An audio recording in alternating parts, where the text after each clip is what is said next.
चुनाव आयोग ने मंगलवार को कहा कि ईवीएम की बैटरी एक कैलकुलेटर की तरह होती है और इसमें 3 स्तरीय सुरक्षा होती है। चुनाव आयोग का स्पष्टीकरण तब आया जब कांग्रेस ने कहा कि हरियाणा के विभिन्न मतदान केंद्रों पर ईवीएम की बैटरी का स्तर अलग-अलग होने से चुनाव परिणाम प्रभावित हो सकते हैं। मुख्य चुनाव आयुक्त राजीव कुमार ने इलेक्ट्रॉनिक वोटिंग मशीनों (ईवीएम) से छेड़छाड़ के दावों को खारिज कर दिया है। चुनाव आयोग ने मंगलवार को कहा कि ईवीएम की बैटरी एक कैलकुलेटर की तरह होती है और इसमें 3 स्तरीय सुरक्षा होती है। चुनाव आयोग का स्पष्टीकरण तब आया जब कांग्रेस ने कहा कि हरियाणा के विभिन्न मतदान केंद्रों पर ईवीएम की बैटरी का स्तर अलग-अलग होने से चुनाव परिणाम प्रभावित हो सकते हैं। मुख्य चुनाव आयुक्त राजीव कुमार ने इलेक्ट्रॉनिक वोटिंग मशीनों (ईवीएम) से छेड़छाड़ के दावों को खारिज कर दिया है। चुनाव आयोग ने मंगलवार को कहा कि ईवीएम की बैटरी एक कैलकुलेटर की तरह होती है और इसमें 3 स्तरीय सुरक्षा होती है।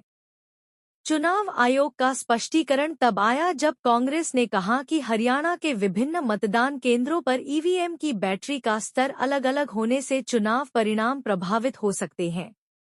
लोकसभा चुनाव 2019 के उद्घोष के वक्त जब राहुल ने बड़े बेमन से हम सब मिलकर भाजपा को हराएंगे कहा था तो न तो राहुल को और न ही कांग्रेस को और न ही देश को यह उम्मीद थी कि कांग्रेस लोकसभा चुनाव में मोदी को हरा देगी। लेकिन यह सबको लग रहा था कि वो पहले से बेहतर प्रदर्शन करेगी। लेकिन राहुल आज तक कोई चुनाव नहीं जीतने वाली स्मृति ईरानी के हाथों अमेठी तक गवा बैठे तो उनकी साख और साहस दोनों ने जवाब दे दिया। फिर ऐसा लग रहा था कि राहुल गांधी दक्षिण भारत की राजनीति पर ही फोकस करेंगे। 2021 के केरल विधानसभा चुनाव के दौरान लोगों की राजनीतिक समझदारी पर उनका बयान भी ऐसे ही इशारे कर रहा था। ऐसा प्रतीत हो रहा था कि उत्तर भारत का मोर्चा प्रियंका और दक्षिण की कमान राहुल संभालेंगे। लेकिन 2024 के नतीजों ने सारे समीकरण ही बदल कर रख दिए।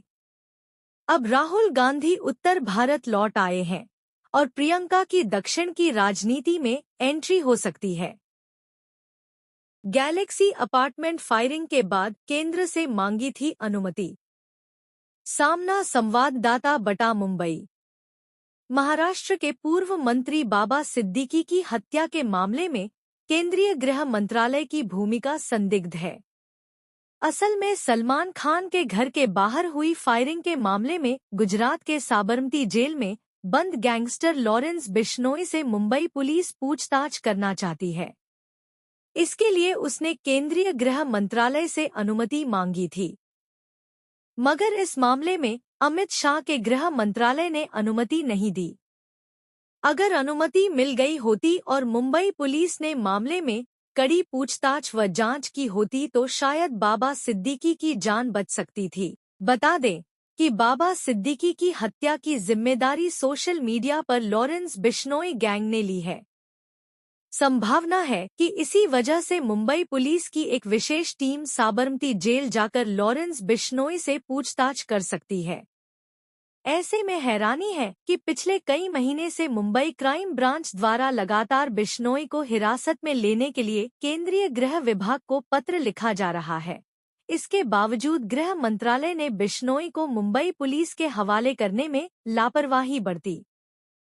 इस्लामाबाद, पाकिस्तान में हो रही शंघाई कोऑपरेशन ऑर्गेनाइजेशन (SCO) की बैठक में शामिल होने भारतीय विदेश मंत्री एस जयशंकर इस्लामाबाद पहुंच गए हैं। एस जयशंकर मंगलवार शाम को पाकिस्तान पहुंचे हैं। पाकिस्तान पहुंचने पर वहां के अफसरों ने उनका स्वागत किया। कुछ बच्चे भी फूल लेकर जयशंकर से मिलने आए। इस दौरान जयशंकर के अंदाज ने भी लोगों का ध्यान खींचा जब प्लेन से कार की ओर जाते हुए उन्होंने काला चश्मा पहन लिया।